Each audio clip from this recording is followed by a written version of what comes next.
এমন কিছু মহিলার কথা যারা বিনা কারণে মারা গিয়েছিলেন এবং শেষের ঘটনাটা অবশ্যই দেখবেন যদি আপনারও বয়ফ্রেন্ড থাকে তো।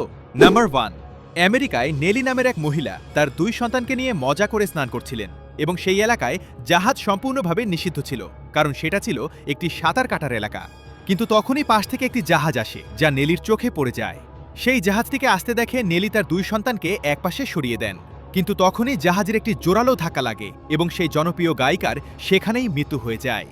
নাম্বার 2, অরোরা শেফল নামের এক মহিলা সমুদ্রতটে পড়ে থাকা একটি বড় নারকেল গাছের ওপর দাঁড়িয়ে নিজের ছবি তুলছিলেন এবং সেখানে আনন্দ করার সময় একটি জোরালো ঢেউ আসে, যার ফলে তিনি নারকেল গাছ থেকে নিচে পড়ে যান এবং নিচে পড়তেই সেই নারকেল গাছটি তার ওপর পড়ে যায় এবং পড়ে যেতেই তার বন্ধুরা তাকে বের করার লাখ চেষ্টা করে, কিন্তু তারপরও তাকে বের করতে পারে না এবং আশেপাশে লোকজন এসে তাকে বের করে, কিন্তু ততক্ষণে তার মৃত্যু হয়ে গিয়েছিল।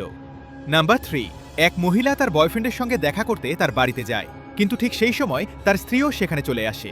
তখন সেই ছেলে তাকে লুকানোর চেষ্টা করে, কিন্তু তাকে লুকানোর কোনো জায়গা খুঁজে পায় না। তখন সেই ছেলে জানালাটি খুলে সেই মেয়েটিকে বাইরে দাঁড় করিয়ে জানালাটি আবার বন্ধ করে দেয়, কিন্তু তখনই হাওয়ার একটি জোরালো ঝাপটা আসে এবং সে নিজেকে সামলাতে পারে না এবং বিদ্যুতের তারের ওপর পড়ে যায়, যার কারণে তার মৃত্যু হয়।